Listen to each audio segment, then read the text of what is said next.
नमस्कार। हाँ, स्वतंत्रता दिवस। और हमारे पास एक दस्तावेज है जिसका शीर्षक है स्वतंत्रता दिवस, आजादी का सुनहरा दिन।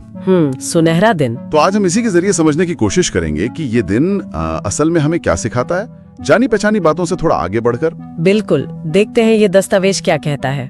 इसमें सबसे पहले तो वही बात है 15 अगस्त 1947 की, वो ऐतिहासिक दिन। हाँ, जब करीब 200 साल की अंग्रेजी हुकूमत खत्म हुई। बिल्कुल, और ये दस्तावेज याद दिलाता है कि ये सिर्फ सत्ता का बदलना नहीं था। नहीं, ये तो एक बहुत लंबे संघर्ष का, बलिदानों का नतीजा था। हाँ, इसमें बड़े नाम तो हैं ही, गांधी जी, नेहरू, पटेल, सुभाष चंद्र बोस, भगत सिंह। लेकिन उन लाखों गुमनाम चेहरों का भी जिक्र है जिनके बिना शायद ये मुमकिन ही नहीं होता। सही बात है।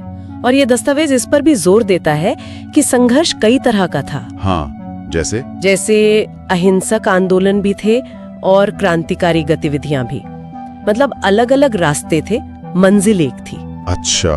और इसमें बताया गया है कि 1947 से पहले का भारत कैसा था और फिर 15 अगस्त की आधी रात को कैसे आजादी मिली। हाँ, वो नेहरू जी का लाल किले पर तिरंगा फहराना और उनका वो भाषण ट्रिस्ट विद डेस्टिनी, नियति से वादा। हाँ, ये दस्तावेज इशारा करता है कि वो सिर्फ एक रस्म नहीं थी, वो एक तरह से आने वाले भारत के सपनों का, चुनौतियों का ऐलान था।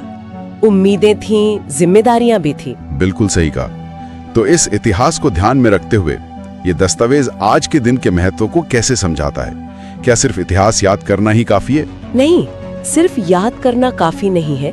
इतिहास याद दिलाना तो एक हिस्सा है, पर ये लेख कहता है कि ये दिन हमें बार बार याद दिलाता है कि ये आजादी की कीमत क्या है, कितने बलिदानों से मिली है, और शायद उससे भी ज्यादा जरूरी ये राष्ट्रीय एकता और भाईचारे को मजबूत करने का दिन है। एकता और भाईचारा।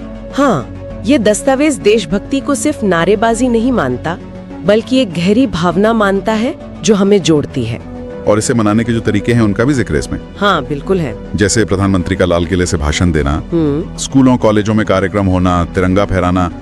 क्या इन रिवाजों के पीछे की सोच पर भी कुछ कहता है? हाँ, थोड़ा इशारा तो है।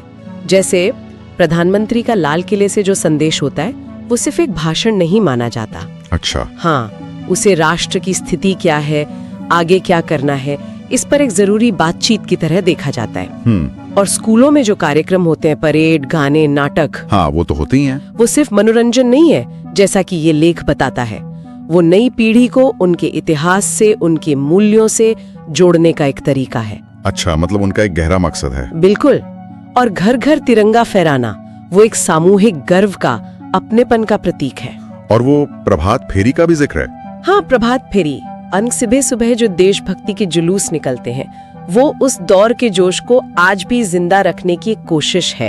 ये दिलचस्प है कि कैसे ये रस्में भी गहरे मतलब रखती हैं। अच्छा, लेख का एक हिस्सा इस पर भी आता है कि आजादी सिर्फ एक अधिकार नहीं है, हाँ, बल्कि एक जिम्मेदारी भी है। जिसके बारे में ये क्या कहता है? ये बहुत अहम बात है। ये दस्तावेज कहता है कि आजादी मिलना एक मंजिल नहीं थी, वो तो सफर की शुरुआत थी। एक पड़ाव था। हाँ, एक पड़ाव। असली काम तो देश को बनाने का, उसे आगे ले जाने का था, और है। और ये जिम्मेदारी किसकी है? सबकी। ये सिर्फ सरकार की नहीं, बल्कि हर नागरिक की जिम्मेदारी है। देश की एकता बनाए रखना, उसकी अखंडता की रक्षा करना, उसकी तरक्की में अपना हिस्सा डालना। और ये सिर्फ बड़ी बड़ी बातें नहीं है, ये रोजमर्रा की जिंदगी में अपनाने वाली चीजें हैं, ऐसा ये दस्तावेज बताता है। और शायद यही वो भावना है जिससे सारे जहां से अच्छा हिंदुस्तान हमारा जैसे नारे दिखाते हैं। बिल्कुल, देश से प्यार और उसे बेहतर बनाने का एक संकल्प। तो कुल मिलाकर ये दस्तावेज सिर्फ जश्न मनाने को नहीं कह रहा, बल्कि हमें सोचने पर भी मजबूर कर रहा है। हाँ, एकदम सही। ये दस्तावेज अतीत के बलिदानों को याद करते हुए आज के उत्सव और आने वाले कल की जिम्मेदारियों को एक साथ जोड़ता है। और यहीं से एक सवाल मन में आता है। ये लेख सीधे सीधे तो नहीं पूछता, पर सोचने पर मजबूर करता है। क्या सवाल? कि आज के समय में जब चुनौतियां बदल गई हैं, तब राष्ट्र की प्रगति के लिए वो व्यक्तिगत जिम्मेदारी क्या हो सकती है, जिसका जिक्र इसमें है। हम अपने लेवल पर क्या कर सकते हैं? ये बाकी सोचने वाली बात है। हाँ, ये सिर्फ सोचने की नहीं, शायद कुछ करने की भी बात है।